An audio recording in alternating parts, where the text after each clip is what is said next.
ଗାଁ ପରିମଳ ଧୋବାଟ ଠାରୁ ଗାଁର ଏକତା ଏବେ ଉଦାହରଣ ସୃଷ୍ଟି କରିଛନ୍ତି ହିଡସିଂ ଗ୍ରାମବାସୀ।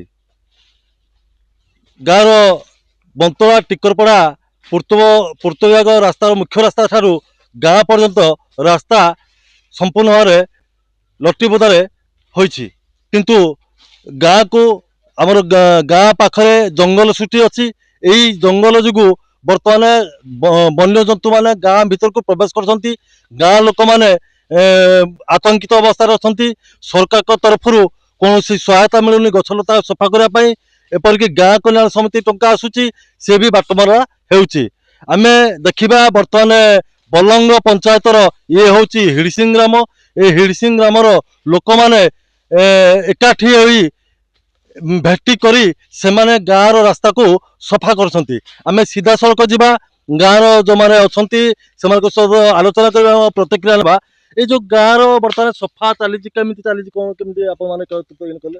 ଆମେ ବର୍ତ୍ତମାନ ଗ୍ରାମବାସୀ ମାନେ ସମସ୍ତେ ଏକତ୍ରିତ ହୋଇ ଶ୍ରମଦାନ ଆକାରରେ ବର୍ତ୍ତମାନ ଆମେ ଗାଁ ସଫେଇ କାମ ଚାଲିଛି।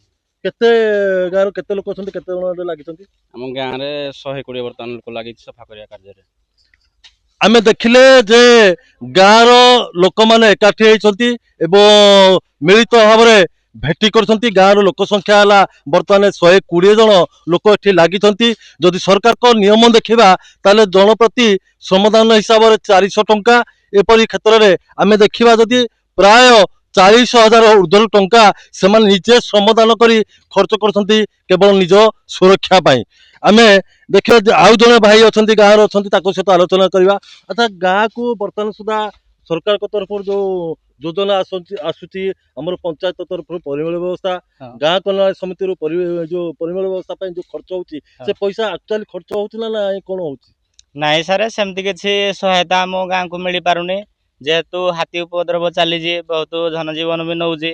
ଆକ୍ଚୁଆଲି ଡିମିରିପାଳରୁ ଆମ ଗାଁ ହେଇଯିବ ପ୍ରାୟ 3 କିଲୋମିଟର, 3.5 କିଲୋମିଟର କହିଲେ ଚଳେ। ସେଥିପାଇଁ ହାତୀର ବି ଭୟ ରହୁଛି। କିନ୍ତୁ ଦୁଃଖର ବିଷୟ, ସରକାର ଏଇ 2 ରାସ୍ତା ସାଇଡ୍ ସଫା କରିବା ପାଇଁ କିଛି ଅନୁଦାନ ରାଶି ଦେଉନାହାନ୍ତି। ଯାହାଫଳରେ ଆମେ ନିଜ ଗ୍ରାମବାସୀ ଏକତ୍ରିତ ହୋଇ ନିଜ ଗାଁ ପାଣ୍ଠିରୁ କିଛି ପଇସା ଖର୍ଚ୍ଚ କରି ନିଜେ ରାସ୍ତା ସଫା କରିଛୁ। ଆଉ ସରକାରକୁ ଚାହୁଁଛୁ ଗାଁ କଲ୍ୟାଣ ସମିତି ତରଫରୁ ଯେଉଁ ପଇସା ଆସୁଛି, ଗାଁ ପାଇଁ ତ ବହୁତ ଗୁଡ଼ାଏ ସୁବିଧା ରହୁଛି ଗଭର୍ଣ୍ଣମେଣ୍ଟ ତରଫରୁ। ବନ୍ୟଜନ୍ତୁଙ୍କର ଭୟ ଏଠି ରହିଛି। ଗାଁରେ ଦିନ ରାତି ସଦାବେଳେ ହାତୀ ପଶୁଛି, ଫସଲ ଆଦି ନଷ୍ଟ କରୁଛି, ଘର ଭାଙ୍ଗି ଧାନ ଖାଉଛି। ଏବେ ଆମେ ଦେଖିବା ଯେ ଆକ୍ଚୁଆଲି ହାତୀ ବନ୍ୟଜନ୍ତୁ ଯୋଉ ଗାଁକୁ ପ୍ରବେଶ କରୁଛନ୍ତି, କଣ କଣ ସବୁ ଆପଣଙ୍କ ଫସଲ ସବୁ? ଆଜ୍ଞା ଶୁଣନ୍ତୁ, ଆମ ଗାଁରେ ପରିମାଣରେ ବହୁତ ଫସଲ ହେଉଛି। ସେଥିପାଇଁ ଆମେ ହାତୀ ଦ୍ରବ୍ୟରୁ ଟିକେ ସୁରକ୍ଷିତ ରହିବା ପାଇଁ ଆମେ ମୁଁ ଗୋଟେ ସେକ୍ରେଟାରୀ ଅଛି ଗ୍ରାମର।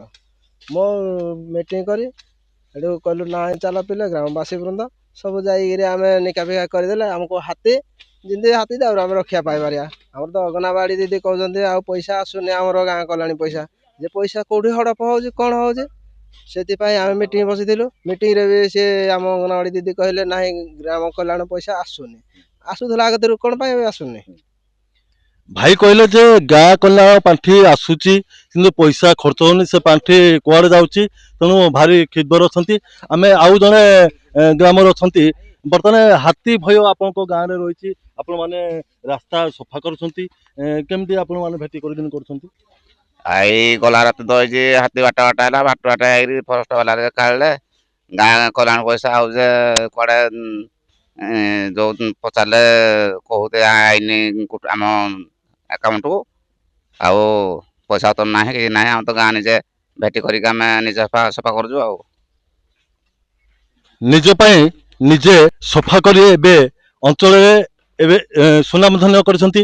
ଏବଂ ଆମେ ଦେଖୁଛେ ଯେ ଲୋକମାନେ ବର୍ତ୍ତମାନ ଗଛ ଡାଳ ସଫା କରୁଛନ୍ତି, ସାଇଡରେ ରାସ୍ତା ପାର୍ଶ୍ୱରେ ଯେତେ ମାନେ ନିରୀକ୍ଷଣ କରିବା ପାଇଁ ବନ୍ୟଜନ୍ତୁ ଜଙ୍ଗଲରୁ ଆସିବା ବେଳେ ନିରୀକ୍ଷଣ କରିବା ପାଇଁ ସେ ସଫା କରୁଛନ୍ତି।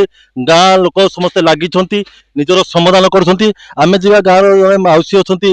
ମାଉସୀ, କେମିତି ଆପଣ ଗାଁରେ ରହୁଛନ୍ତି? ବନ୍ୟଜନ୍ତୁ ଶିକାର ଜନ୍ତୁମାନେ ଆସିକିନା ଆପଣଙ୍କୁ ଉପଦ୍ରବ କରୁଛନ୍ତି, ଗାଁର ଯୋଉ ଅନୁଦାନ ଆସୁଛି ସରକାରଙ୍କ ତରଫରୁ କିଛି ଖର୍ଚ୍ଚ ହଉନି, ଏ ବିଷୟରେ ଆପଣ କଣ କହିବେ ମାଉସୀ? ଆମେ ଜଙ୍ଗଲ ପଟିଆ ଅଛୁ, ଆଉ ନଟି ଘାଟ ମାଡ଼ିକି ରହିଛି। ହାତୀ ଘରେ ପଇ ଯାଉଛି। କାଲି ତ ମୋ ଘରେ ପଇ ଯାଇଥିଲା ହାତୀ। ଆଉ ଯୋଉ ଗାଁ କଲ୍ୟାଣ ପଇସା ମିଳୁଛି ବାଟ ଘାଟ ନିକେଇବା କଥା ସେଟା ତ ହେଇପାରୁନି ପଇସା କୁଆଡେ ଯାଉଛି କିନ୍ତୁ ସରକାର କିଛି କହୁନାହାନ୍ତି ଗାଁ ହାଡୁ କିନ୍ତୁ ପଇସାଟା ପଠଉନାହାନ୍ତି କିନ୍ତୁ ତାଙ୍କ ହାତକୁ ପଇସା ଆଉଛି ନ ଆଉଛି ଗାଁ ଲୋକ କେହି ଜାଣିପାରୁନାହାନ୍ତି ସେ ପଇସା କୁଆଡେ ଯାଉଛି ତମେ ହେରା ତ କରିବ। ଆମେ ଦେଖିଲେ ଯେ ଗାଁକୁ ସରକାରୀ ଅନୁଦାନ ଯାହା ଆସୁଛି ସେ ସବୁ ବାଟମାରା ହଉଛି। ତେଣୁ ଗାଁ ଲୋକ ସରକାର ଉପରେ ଭରସା ହରେଇ ବସିଛନ୍ତି, ଯାହା ଫଳରେ ନିଜ ପାଇଁ ନିଜେ ରାସ୍ତା ସଫା କରୁଛନ୍ତି, ଡ୍ରେନ୍ ସଫା କରୁଛନ୍ତି ଏବଂ ଗାଁର ଏକତା ବଢିଛି। ସରକାର ଏଥିପ୍ରତି ଦୃଷ୍ଟି ଦିଅନ୍ତୁ ଏବଂ ଗାଁ କଲ୍ୟାଣ ସମିତି ଟଙ୍କା କୁଆଡେ ହଡପ ହଉଛି ତା ବିଷୟରେ ବି ତଦନ୍ତ କରନ୍ତୁ। ବନ୍ତଳାରୁ ଦିନେଶ ଦେଓଙ୍କ ରିପୋର୍ଟ, କନକ ନ୍ୟୁଜ୍। ଗାଁ ପରିମଳ ଧୋବାଟ ଠାରୁ ଗାଁର ଏକତା ଏବେ ଉଦାହରଣ ସୃଷ୍ଟି କରିଛନ୍ତି ହିଡସିଂ ଗ୍ରାମବାସୀ।